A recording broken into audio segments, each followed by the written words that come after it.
Bienvenidos a La Hora del Museo, el podcast del Museo Histórico Nacional. Identidad, cultura, patrimonio y más. Soy Rocío Muñoz y te invito a un encuentro diario con la historia y sus protagonistas.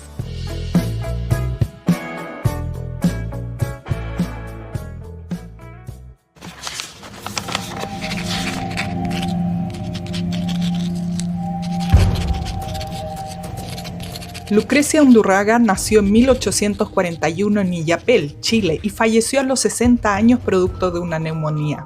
Estudió en el Colegio para Señoritas, uno de los centros educacionales de la familia Cabezón, los que instauran la primera generación de escuelas laicas para mujeres en Chile. Lucrecia Undurraga creció en un país donde la voz pública de las mujeres era censurada y donde ellas aún no tenían derecho a la educación superior ni al voto. En 1860, cuando tiene alrededor de 20 años, se publica la primera novela chilena firmada por una mujer. Se llamaba Alberto el Jugador, escrita por Rosario Rego, con quien Undurraga forjó una amistad, unidas por su labor pionera en la escritura de mujeres en el país. Solo 2 años después, Lucrecia Undurraga sigue su ejemplo y publica su primera novela, Los ermitaños del Huanquén. La firma con su nombre legal y la convierte en términos históricos en la segunda novelista chilena. No solo escribió una novela, también dirigió un periódico, La Mujer, fundado en 1877, pero su legado quedó eclipsado por los silencios de la historia oficial.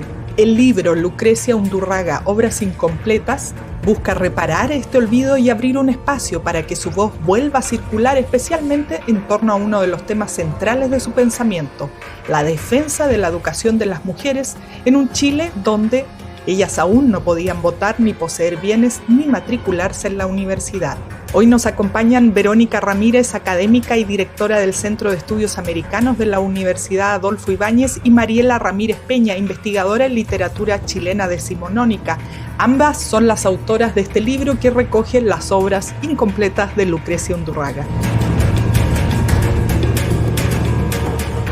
Mariela, Verónica, qué gusto tenerlas aquí en La Hora del Museo. Gracias por aceptar la invitación del Museo Histórico Nacional a hablar de una historia, para mí, hasta ahora, hasta antes de abrir su libro, desconocida y fascinante, que nos muestra un episodio más de todo este camino que han hecho las mujeres en nuestra historia de Chile. Muchas gracias a ti, Rocío, por la invitación. Sí, muchas gracias también por el interés. Bueno, así como lo que vamos a conversar que tiene el libro, la historia misma tiene toda una historia de la investigación y cómo llegan a Lucrecia Undurraga, y quiero que partamos conversando de eso. ¿Cómo aparece esta mujer en sus vidas y se enfocan ustedes a investigarla? Bueno, un alcance es que me encantaría ser más familiar de la Mariela, pero no somos ni primas, nada. Es un alcance de apellido, pero nos encanta que nos citen como Ramírez y Ramírez. Bueno, yo comencé a trabajar investigando a Lucrecia Undurraga. Llegué a ella, yo creo que hace unos ya 10 años, 8 años, porque dentro de las fuentes, yo trabajo historia de las mujeres del siglo XIX, una de las fuentes principales, además de la correspondencia, la carta, está el periódico. Entonces, estudiando periódicos del XIX, yo en esa época también trabajaba con Carla Ulloa, otra historiadora especializada en prensa de mujeres y en escritura de mujeres de la época en Chile. Empezó a aparecer nombrado un periódico que se llamaba La Mujer, y que no era un periódico no era un periódico que todos conocíamos y que había ejemplares, que es de 1897, sino que era de 1877. Y ahí surge el nombre de Lucrecia Undurraga como la directora, esto a través de otros periódicos que van nombrando, así que así apareció ella. Y desde entonces vamos detrás de su rastro. Súper difícil poder tejer, poder armar su biografía, las fuentes sobre todo de las mujeres, ¿no es cierto?, lo que escribieron, documentos, etcétera, desaparecen. Como ellas trabajan más en el ámbito privado y es el ámbito público el que suele conservarse en archivos, etcétera. desde entonces que hemos ido tejiendo. Entonces ahí apareció primero una edición donde también nos hicieron una entrevista aquí en el mismo programa de su periódico, que fue editado por Cuarto Propio también, porque este periódico estaba desaparecido y a través de el contacto con familiares, con descendientes, logramos dar con algunos números y finalmente con todos los números que fueron publicados, pero no había acceso directo para las personas, para los otros investigadores o para los usuarios que quisieran consultarlo, porque estaba en muy malas condiciones. Así que por eso se reeditó completo y se trató de hacer un diseño parecido a como era. Bueno, ahí estaba yo, pensé que hasta ahí llegaba mi trabajo. Uno se embarca en otros proyectos, en otros temas, en otras mujeres, y de repente apareció un angelito llamado Mariela Ramírez, que me empezó a escribir, así que ahí le doy el pase a Mariela para que nos cuente, a propósito de su tesis doctoral. Me escribió un día y comenzamos a planificar este otro proyecto de las obras completas de Lucrecia. Sí, bueno, mi línea de investigación es la literaria, no la histórica, así que también he hecho ahí un híbrido en mezclar algunas cosas. Entonces estaba estudiando novelistas chilenas y me encontré con que generalmente enseñan una o dos, típico. Gabriela Mistral, esto ya lo he visto varias veces, Gabriela Mistral, María Luisa Bombal. Ahora un poco más contemporáneas, Elvira Hernández, Daniela Catrileo, pero en general ahí quedaba la cosa. Entonces mi curiosidad fue, a ver, pero tuvieron que haber escritoras durante el siglo XIX, así que me puse a buscar. Y la primera que me aparece es Rosario Rego, y yo digo, ya, pero debe haber más. Y me topo con el libro, que es la transcripción del periódico La Mujer. En todas partes decían que allá adentro había una novela.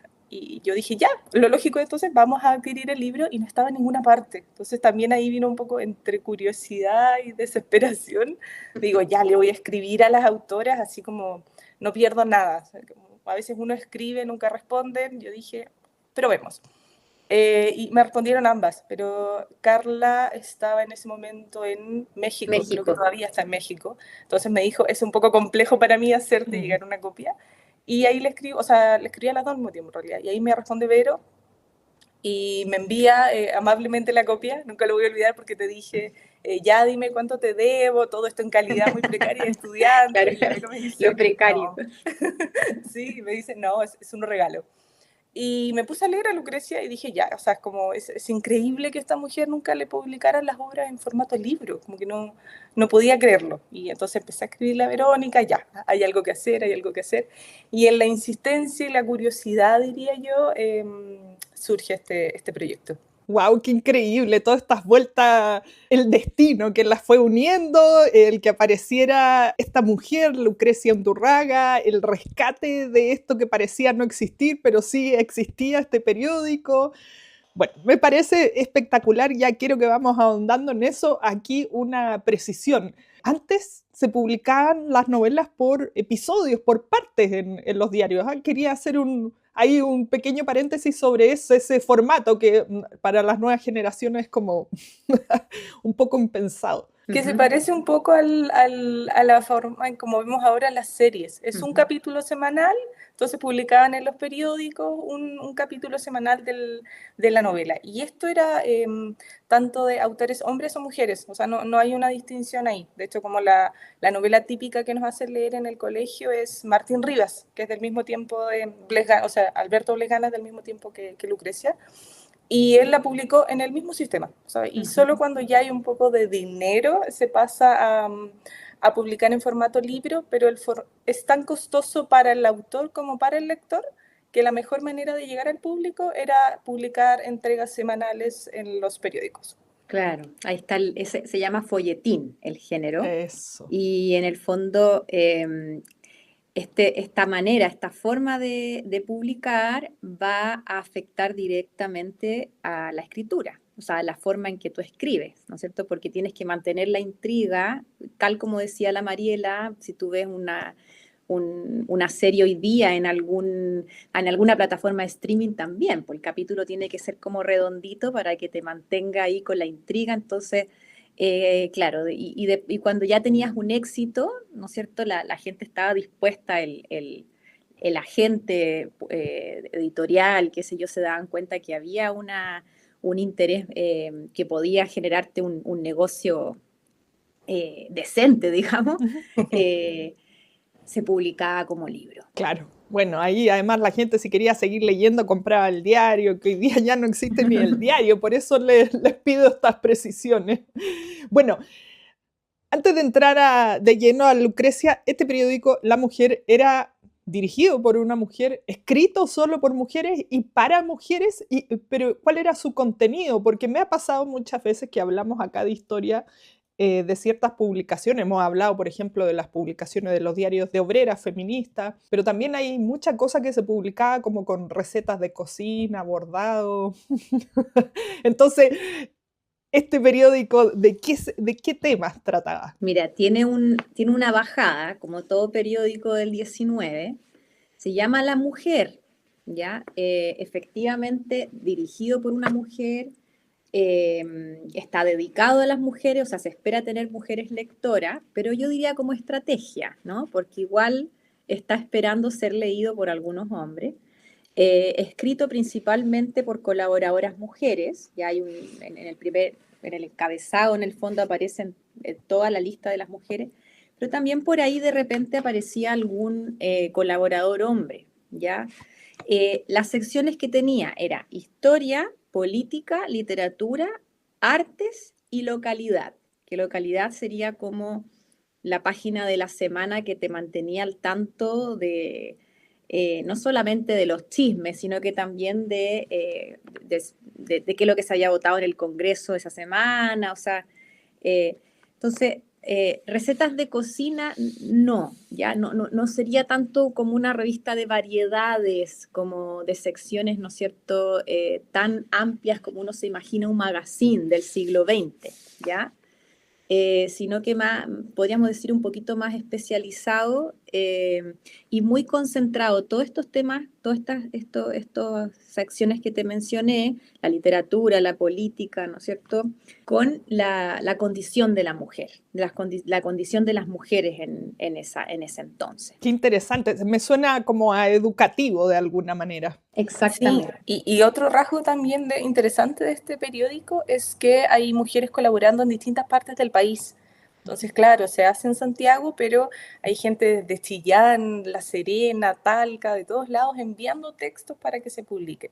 Entonces, por ejemplo, si envían un poema, el poema probablemente va a hablar de la educación de la mujer o de la necesidad de poder acceder a la universidad. Entonces, claro, son poemas, crónicas, fragmentos de novela o crítica literaria, incluso hay por ahí un poco, siempre en función de las mujeres. Bueno, y vámonos a Lucrecia Undurraga, la directora de este periódico La Mujer. Yo no lo había escuchado hasta que vi el libro de ustedes con el equipo del Museo Histórico. Vimos en las redes sociales cuando se lanzó y dijimos, aquí hay algo muy importante que tenemos que compartir con la audiencia. Lucrecia, bueno, Lucrecia Undurraga, yo creo que ella desde el más allá hace que cada cierto tiempo uno vuelva a ella, ¿no? O sea, como que estas mismas redes que tejemos nosotras con Mariela, con Carla, etcétera, para rescatarla a ella y a otras mujeres, es una labor que ella también hizo. Hay poco material, poca información sobre su vida, pero hay algo, ¿ya? Hay algo. Y un factor interesante quizás de Lucrecia, además de haber sido liberal, de haber compartido con personas del partido propiamente liberal, como Miguel Luis Amunátegui, entre otros, los Mata, etcétera, es invitada a participar de la Academia de Bellas Letras de Santiago, que era un lugar compuesto principalmente, o sea, no principalmente, prácticamente entero por hombres, y la única que había ingresado antes era Rosario Rego. Y ese espacio podríamos decir, es como un puntapié para que ella empiece a opinar En el fondo la voz ya no solamente es literaria, sino que también es una voz argumentativa, una voz crítica, porque tú eres invitado a dar discurso. Cuando a ti te invitan a participar en cualquier academia, en realidad, tú tienes que dar un discurso como de ingreso. Entonces ahí ella comienza, podríamos decir, su mirada, no sé, su camino más crítico, ¿ya? ¿No? Ahora, ella es viuda. Y eso es un factor importante, y la Mariela te mencionaba a Rosario Rego antes, y efectivamente en materia de derechos las mujeres estaban muy limitadas, además de la censura que podía haber social, de que las mujeres hablaran públicamente y se pronunciaran sobre temas que no les correspondían según la opinión de esa época. Las mujeres tampoco podían, por ejemplo, ella no pudo ser representante legal de su periódico. O sea, tuvo que acudir a algún amigo, algún hombre que la apoyara, para poder legalizar, ¿no es cierto?, su empresa, podríamos decir, su proyecto. Entonces, la viudez es un tema que deberíamos estudiar un poco más como condición en aquella época, como situación civil. Eso iba a preguntarte, porque sabemos que, por ejemplo, si las mujeres, bueno, cuando se les permite ir a la universidad tenían que ir con chaperón o con chaperona, que no eran dueñas de nada, en el fondo estaba todo a nombre del marido. Pero una persona que queda viuda es a la vez heredera, pero no puede hacer nada. Exacto. Un poco un limbo. Claro, sí, pero te daba un poco más de competencias, ¿ya? Es decir, ya podías administrar en el fondo, tu patrimonio, y entonces creemos que en ese momento, porque enviudaban jóvenes también estas mujeres, ella comienza a dedicarse de lleno a esta labor editorial, a publicar, o sea, claramente tiene que haber estado escribiendo de antes, ¿no? Pero empieza a publicar y a salir ya en la década del 70 con fuerza. Hay un capítulo acá en el libro que podrán leer ustedes después, donde hablamos un poco de sus capacidades, en el fondo de los principios que la mueven, ¿no es cierto? Cuáles son las temáticas y los problemas y también de la sutileza, porque en el fondo leer a una mujer del 19 desde la mirada actual, muchas veces se generan como lecturas muy injustas con estas mujeres, porque vemos claramente que ella, por ejemplo, es creyente, ¿no? Está a favor o sea, de la formación religiosa, etcétera, pero al mismo tiempo está defendiendo esta mayor libertad, esta emancipación femenina. Entonces uno dice, bueno, inconsecuente, qué contradictorio. Eso es no entender el contexto, y por lo tanto la invitación, sobre todo el estudio preliminar, es a tratar de sacarse este prejuicio, acercarse a la mirada historiográfica y poder entender realmente cuál es el contexto desde el cual escriben estas mujeres. Además, Lucrecia escribe en distintos géneros. Entonces, tú decías, Rocío, que encontraron el libro y se llevaron una sorpresa. Me ha pasado con mucha gente del área del periodismo, que encuentra el libro y dice, a ver, Mariela, ¿qué pasó acá? ¿Cómo no vimos esto en la U? Entonces, no sé si se limita, o sea, no se limita solo a categorizarla como o novelista o como directora de un periódico, o sea, está escribiendo. Y eso es lo que hemos hecho también en el libro. El libro está compuesto por un estudio preliminar, donde creo que intentamos ayudar al lector a situarlo en esta lógica del 19, donde hay cosas que hoy día nos parecerían muy contradictorias, como por ejemplo que esta autora sea católica, como decía Verónica, que defienda la maternidad y al mismo tiempo defienda la emancipación de la mujer. O sea, si alguien hoy, siglo XXI, dijera eso, hay más de una línea ahí que se está contradiciendo. En cambio, en el siglo XIX estas cosas no no chocan entre sí. Entonces eso es lo que intentamos hacer en el estudio preliminar, como acompañar un poco al lector, también en las notas críticas, y después del estudio comienza entonces toda la transcripción de la obra de Lucrecia, y ahí van a encontrar, como decía, distintos géneros. O sea, hay novelas, hay ensayos, hay crónica, hay cartas, o sea, creo que poesía no encontramos. Y digo no encontramos porque también es una tarea de buscar, de recopilar, no siempre en los medios más formales para encontrar las fuentes. O sea, tenemos que acudir a familiares. Ahí Verónica hizo una tremenda pega para hablar con los descendientes de Lucrecia. Y también alude eso al título, es obras incompletas. Primero, porque las novelas las encontramos incompletas, o sea, puede que aparezca al final en unos años más, y también porque nos quedamos con la sensación de que pueden aparecer más textos. Entonces, digo, por ahora no escribió poesía, pero quizá en 10 años más aparezca alguien diciendo, oye, se equivocaron, sí escribió poesía. Nunca se sabe. A mí me llama mucho la atención cómo es que, al menos yo, no sabía nada de ella.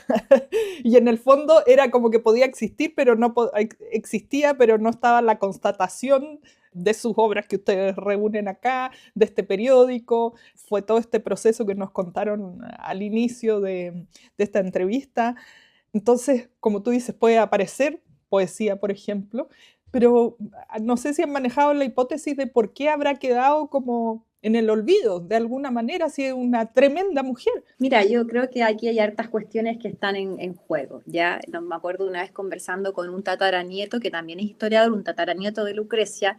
Él me dijo, yo tengo una hipótesis, mi tatarabuela era muy modesta, ¿ya? O sea, como que nunca se quiso hacer una foto, nunca, bueno, nosotros ahora ya encontramos, estamos ya 95% seguros que la foto que aparece ahí es ella, ¿no? Y considerando a los familiares y todo, ellos mismos se reconocen ahí en ella.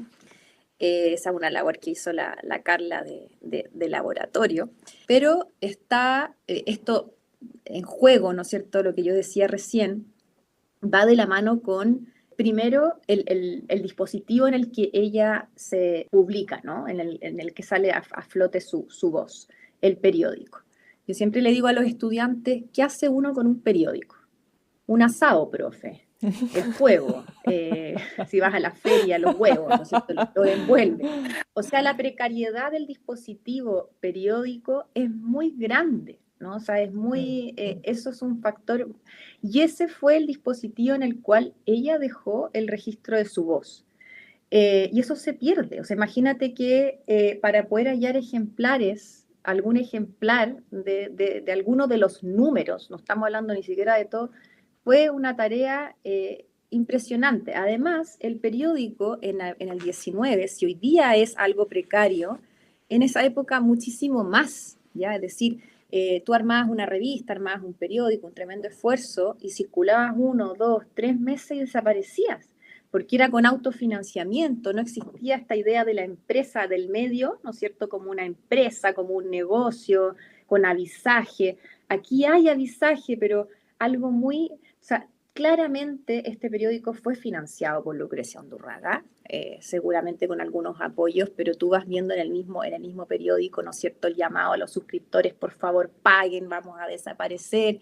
Y esa es la historia no solo de este periódico, de muchísimos periódicos de la época dirigidos por hombres o no, o sea, es algo, era muy precario todavía, ¿ya? Entonces, como la fuente es precaria, más difícil, ¿no es cierto?, que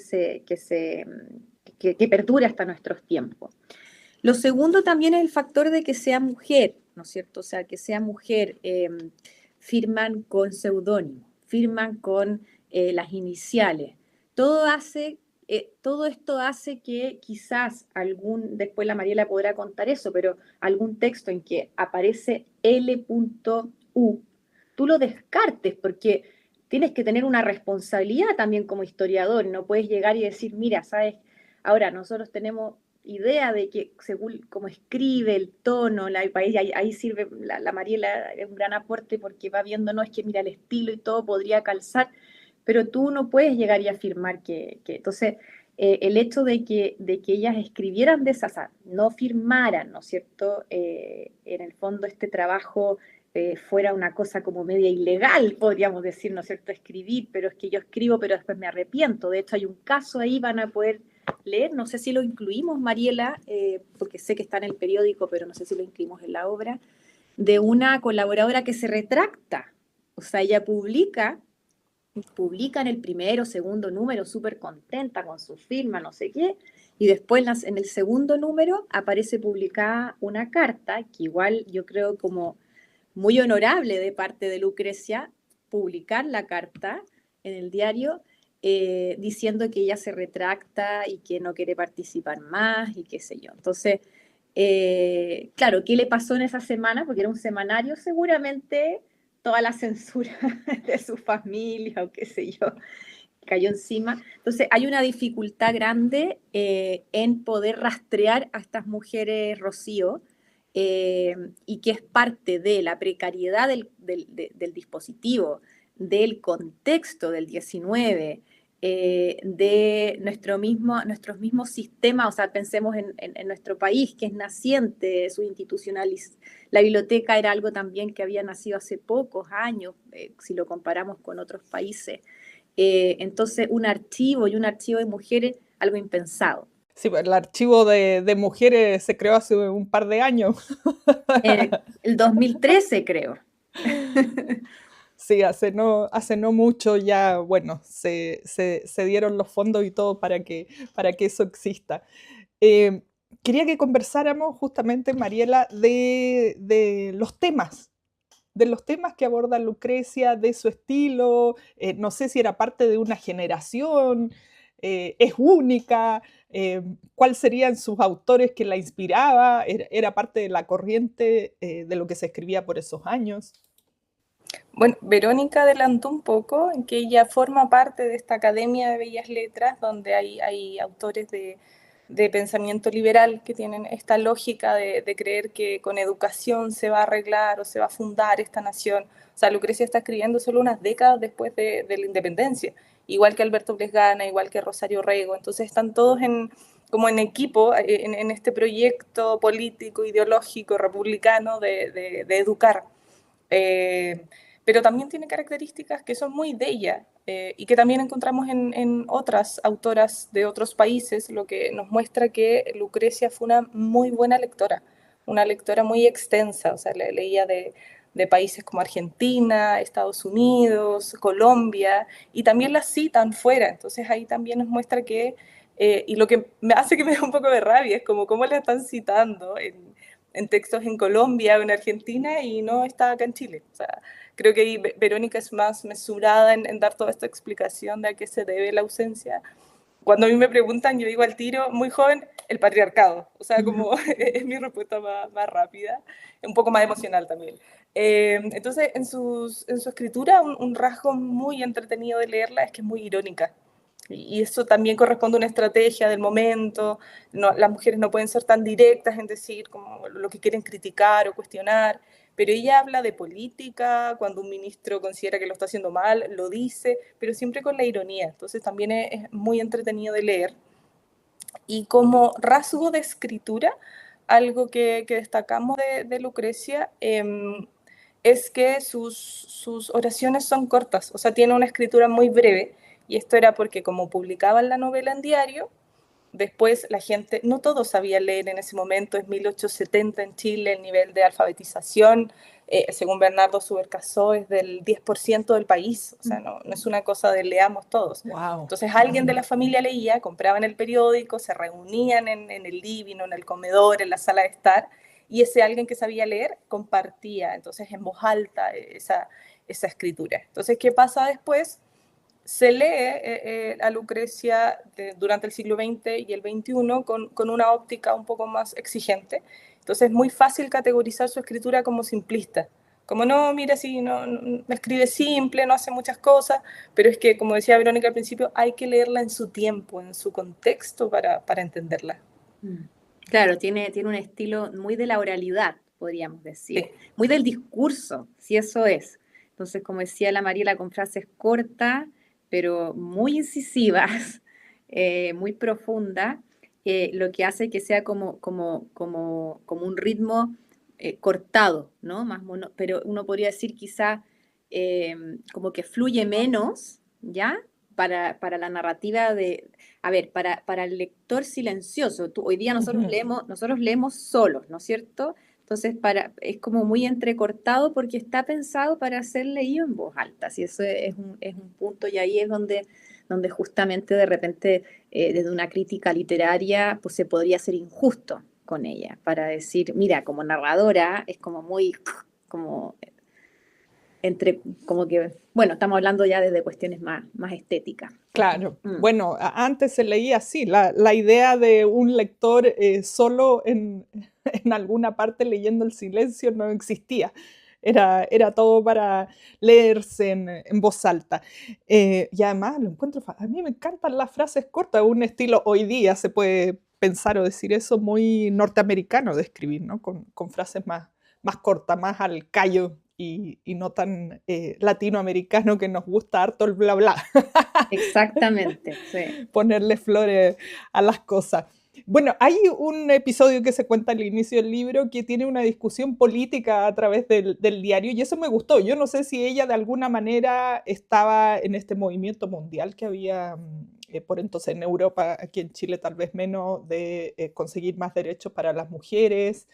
Tenía como esas cosas súper claras, las dejaba entrever en lo que escribía, era más el gusto de una mujer muy culta, una intelectual de la época que le gustaba escribir. Creo que ella lee de todo, pero lo que cita, lo cita estratégicamente, y eso es importante decirlo. Ella es una escritora independiente del género que utilice muy estratégica. O sea, si su espacio es una hoja y además van a ser frases cortas, ella lo utiliza completamente a su favor en defensa de los derechos de la mujer. Ahora digo los derechos de la mujer, pero de nuevo hay que llevarlo al siglo XIX. Ella no está en defensa del aborto libre, está en defensa que, por ejemplo, las madres puedan decidir el futuro de sus hijos. O sea, como a la hora de decidir con quién se casa la hija, solo decidía el papá, y entonces ella escribe discursos que dicen, oye, o cuentos o fragmentos de novela que muestran, oye, las mamás también pueden aportar en eso. Entonces, cuando hablamos de defensa de los derechos, en ese contexto, sí, ella está defendiendo los derechos de las mujeres.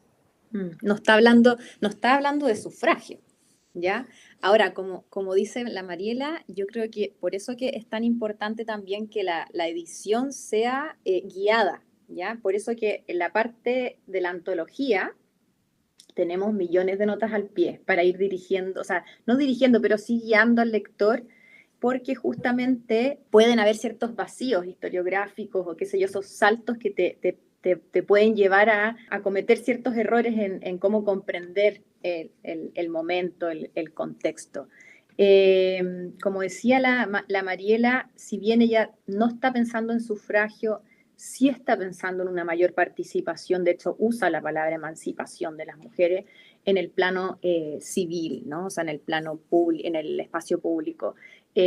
Por ejemplo, ella dice en ciertas partes, no solamente ella, sino que también su redactora, su colaboradora, que nosotros no estamos diciendo que vamos a participar en política, pero luego el mismo texto habla sobre política y te encuentras con una carta, no en el periódico, pero aparte una carta donde Lucrecia le está escribiendo directamente al presidente Balmaceda, ¿ya? Como haga algo, por favor. O sea, en el fondo se está metiendo en política sin tener un escaño en el Congreso, ¿no? Entonces, en el fondo, la tienes ahí muy pendiente en todo eso, en todas las discusiones, en su sección sobre la revista La Semana, sobre localidad, siempre está refiriéndose a lo que está pasando en el Congreso, a las elecciones, no sé, ¿cómo se llama? A los nuevos decanatos, a la rectoría de la Universidad de Chile, está pendiente de todo. Y yo solo quiero agregar, quizás esto conecta con la pregunta anterior sobre el estilo, tú te estás refiriendo a una controversia que ella tuvo con Luis Rodríguez Velasco. Y Luis Rodríguez Velasco era un liberal, era parte de su partido. Ya decir, bueno, yo digo parte, ella no participa legalmente, oficialmente en el partido porque no puede, pero es parte de.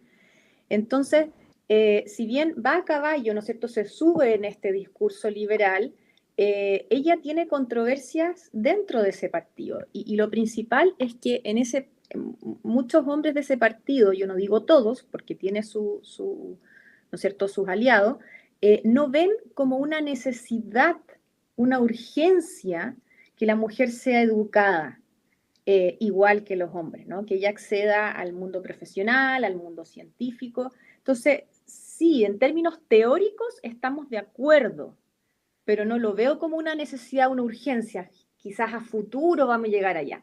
Y eso era lo que le hacía chocar a ella con algunos miembros de estos grupos. Entonces, ella estratégicamente sabe con quién aliarse, a quién, ¿no es cierto?, invitar a sus tertulias, a sus reuniones, ¿cómo se llama?, incluso al periódico. Utiliza estas estrategias que dice la Mariela, que yo creo que son súper importantes conocerlas y aprenderlas, porque está solo tratando de convencer a la totalidad del mundo y ella sabe cómo hacerlo, ¿ya? Entonces, no sé, por ejemplo, siempre la treta del débil, como se llama, ¿no? Entonces, siempre esa estrategia de yo no soy digna de decir estas cosas, no sé, soy una ignorante, así parte, ¿no? Sus columnas. No sé nada, soy una pobre Pero mujer. eso es como hacerse la loca. Exacto, soy una pobre mujer emocional, entonces lo que diga puede ser un disparate y se lanza a hablar, ¿no es cierto?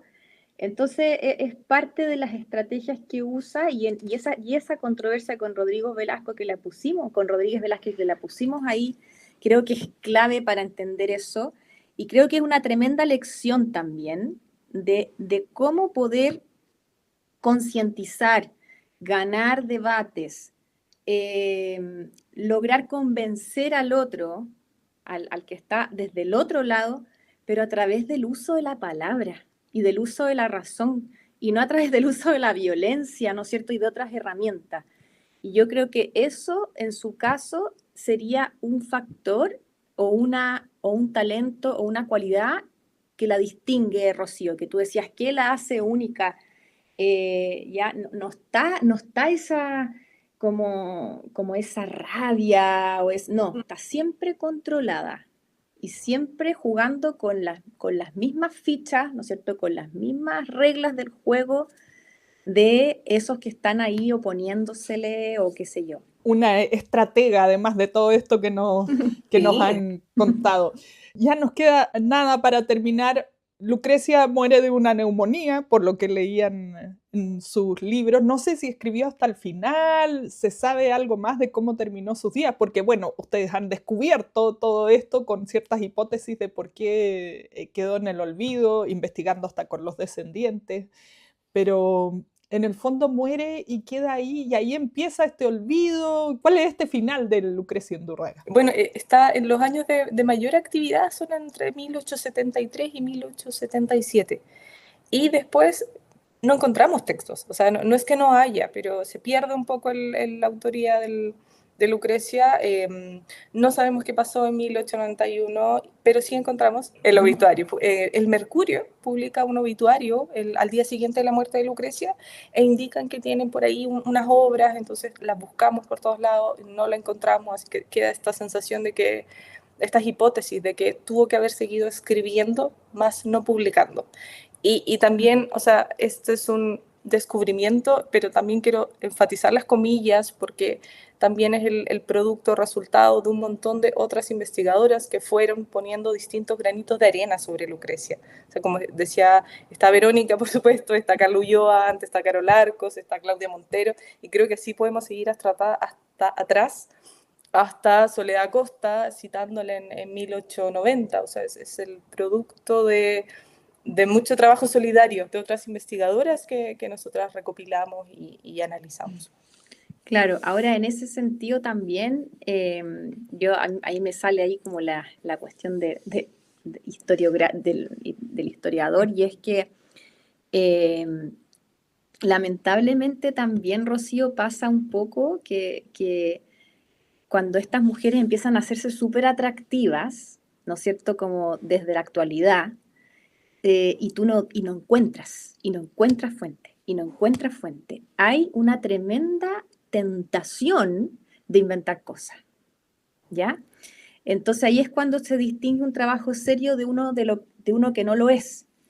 Y muchas veces ocurre que en estos trabajos, no digo los que ha mencionado Mariela, pero también ha pasado con el estudio de otras mujeres, es que empiezan a repetir algo que dijo, que dijo el investigador anterior, pero no vas nunca a la fuente, ¿ya? Y a revisar la fuente. Y ahí se empiezan a generar verdaderos mitos. Entonces hay confusiones, por ejemplo, hay algunos trabajos que confunden algunas obras de Lucrecia con Rosario Rego, que eran muy amigas y eran coetáneas, y publicaron en periódicos parecidos.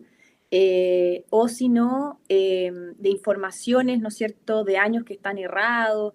Entonces también pasa con esto que cuando tú estudias a las mujeres del pasado, siempre terminas haciendo un trabajo patrimonial, por una parte, y al mismo tiempo es como un triple trabajo, porque no te puedes confiar. Es como que hay tan poco que no te puedes confiar. Entonces, tienes que partir de cero, y eso también lo recalco porque en este libro se hizo ese trabajo, de ir a ver la fuente. Entonces, tampoco quisimos, por eso te decía, la Mariela estuvo con algunos textos que eran como de la década del 90, Mariela, post Guerra Civil, LU, Vero, LU me decía, se parece el estilo, no sé qué, no, ya, chao, para afuera, no, descartemos, porque no podemos ser irresponsables en eso. Entonces ahí está también como la discreción, ¿no es cierto? No sé, este control que tienes que tener y aunque quisieras, ¿no es cierto?, tener esa gran heroína, a veces no ocurre. Bueno, tremenda historia para dar vida a este libro, Lucrecia Undurraga, obras incompletas, como dicen ustedes, todo puede aparecer todavía. Antes de despedirnos, ¿se les quedó material en el tintero? ¿Quieren seguir indagando en esta mujer? ¿En qué quedan con esto? ¿Aparecieron a lo mejor otras mujeres que son desconocidas también? Sí, totalmente queremos seguir estudiándola, siempre con la mesura y el cuidado que dice Verónica, que sean obras efectivamente de ella, pero algo ahí quedó. Y también Lucrecia funciona como, esta metáfora creo que la dijiste tú, Vero, en algún momento, como una lupa, porque va iluminando otras mujeres. Entonces, mientras uno lee a Lucrecia, va encontrando otra y otra, y al final se arma todo un mapa que nos muestra que al final las mujeres en el 19 sí estaban escribiendo, sí estaban produciendo conocimiento. Creo que esa es como la idea final con la que deberíamos quedarnos. Claro, y bueno, también, y Lucrecia también hay una parte que no hemos mencionado mucho, pero que funciona como un nodo, ¿ya? Ella funciona como un nodo de vínculo y de generación de redes. Y eso yo creo que es un desafío que sobre todo a la Mariela le va a tocar hacerlo, de ir rastreando dónde fue publicada afuera, en el extranjero. Ya la Mariela lo encontró en España, en algunos periódicos, entonces también creemos que tuvo harto intercambio con The Women en Estados Unidos, que era una publicación de Boston anterior. Entonces tenemos que ir rastreando como en el fondo ella desde esa perspectiva, ¿no? Como tejedora de redes, o sea, quizá por eso esta cuestión de la modestia, en el fondo ella crea un dispositivo, el periódico, pero para mostrar el trabajo de otras mujeres, ¿te fijas? O sea, como quizás esa era más su intención, y eso es lo que tenemos que rastrear. Y también, bueno, seguir indagando en qué pasa con ese anexo que pusimos de algunos textos de dudosa autoría, porque esos textos que te decía yo que la Mariela, pongámoslo, no pongamos, no lo pongamos. Bueno, para quedar contentas todas, pusimos entonces ahí esos textos de dudosa autoría que también son interesantes de leer y que donde hay un trabajo ahí por explorar todavía y ver si es que realmente fueron o no de ella. Bueno, todo sigue ahí un poco en misterio a pesar de todo lo que descubrieron, y eso es lo que lo hace tan entretenido y apasionante, creo yo, ¿no? Que es de alguna manera como inagotable esta tremenda mujer, Lucrecia Undurraga. Verónica, Mariela, muchas gracias por conversar con nosotros aquí en La Hora del Museo. Fue un tremendo placer y además es muy lindo esto de descubrir mujeres espectaculares como esta que nos han compartido hoy. Muchas gracias a ti. Muchas gracias a ti, Rocío, la hora del museo, por este espacio. Que estés muy bien. Esto fue La Hora del Museo, un encuentro cotidiano con nuestra historia, el podcast del Museo Histórico Nacional.